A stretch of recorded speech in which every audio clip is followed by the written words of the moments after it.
तुम्हाला माहिती आहे की 20 तारखेला कॉकरोच जनता पार्टीने दिल्लीमधून जंतर मंतर या ठिकाणी चलो संसद हा नारा दिलेला होता. आणि चलो संसद यामध्ये सामील होण्यासाठी देशभरातून विद्यार्थी दिल्लीमध्ये जमा झाले. महाराष्ट्रामधूनही खूप विद्यार्थी गेले. त्याचबरोबर देशाच्या अनेक कानाकोपऱ्यामधून दिल्लीमध्ये विद्यार्थी जमा झाले होते. आणि पोलिसांनी काय केलं तर पोलिसांनी ह्या विद्यार्थ्यांवरती लाठीचार्ज केला.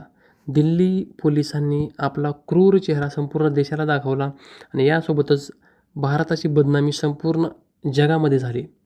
संपूर्ण मीडियाने हे प्रकरण उचलून धरलं. जरी भारतीय मीडिया यामध्ये नसला, कितीही या आंदोलनाला बदनाम करण्याचा प्रयत्न जरी मेनस्ट्रीम मीडियाने केला असला, तरी इंटरनॅशनल मीडिया यासोबतच इंडिपेंडंट पत्रकार या सर्व पत्रकारांनी या आंदोलनाला उचलून धरलं आणि शेवटी सरकारला माघार घ्यावी लागली आणि शिक्षण मंत्री धर्मेंद्र प्रधान याचा राजीनामा झालाच. परंतु राजीनामा झाल्यानंतर CJP म्हणजेच कॉकरोच जनता पार्टीने सरकारसमोर आपली एक डिमांड ठेवली होती. ती म्हणजे जे विद्यार्थी या आंदोलनामध्ये सहभागी असतील त्या विद्यार्थ्यांवरती कोणतेही FIR होणार नाहीत किंवा त्यांना भविष्यामध्ये कोणतेही आणि कशाही प्रकारचा त्रास दिला जाणार नाही.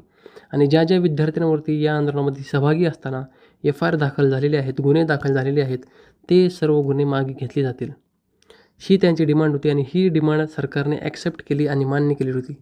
परंतु असं बघायला भेटलं होतं की हे आंदोलन 25 तारखेला संपल्यानंतर लगेचच दुसऱ्या तिसऱ्या दिवशी देशभरामध्ये पोलिसांनी विद्यार्थ्यांना टार्गेट करायला सुरुवात केली आणि त्यांच्यावर गुन्हे दाखल करण्यास सुरुवात केली. तुम्हाला माहिती असेल खास करून बिहारमध्ये खूप जास्त प्रमाणामध्ये विद्यार्थ्यांवरती गुन्हे दाखल झाले, याचबरोबर आसाममध्ये, त्याच्यानंतर वेस्ट बेंगालमध्ये.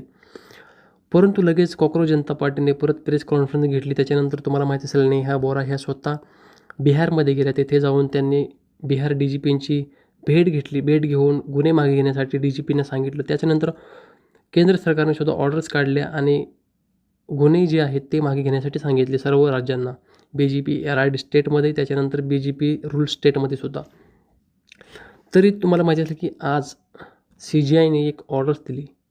त्या ऑर्डरमध्ये त्यांनी असं म्हटलं की जे मायनर्स यामध्ये इन्क्लूड आहेत त्याच्यावरती कशाही प्रकारचे गुन्हे केले जातील नाही, त्यांच्यावरती कशाही प्रकारचे गुन्हे दाखल होणार नाहीत आणि सर्व प्रोटेस्टर्सना हरॅस करायचं काहीही कारण नाही.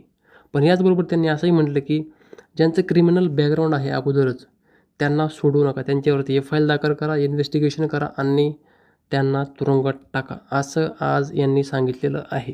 20 तारखेला जेव्हा चलो संसद हा मार्च झाला होता त्यावेळेस तिथे दगडांनी भरलेला ट्रकसुद्धा तिथे येऊन थांबलेला होता. त्याचबरोबर गाड्या फोडलेल्या, ज्या गाड्यांची काचा फोडलेल्या आहेत त्या गाड्या तिथं येऊन थांबलेल्या होत्या 19 तारखेच्या मध्यरात्रीच. 20 तारखेने 19 तारखेच्या मध्यरात्री.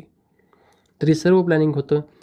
तर जे प्रोटेस्टर्स क्रिमिनल बॅकग्राऊंडने तिथं आलेले होते ते खरंच विद्यार्थी होते का ते फक्त आंदोलनाला बदनाम करण्यासाठी आलेली होती.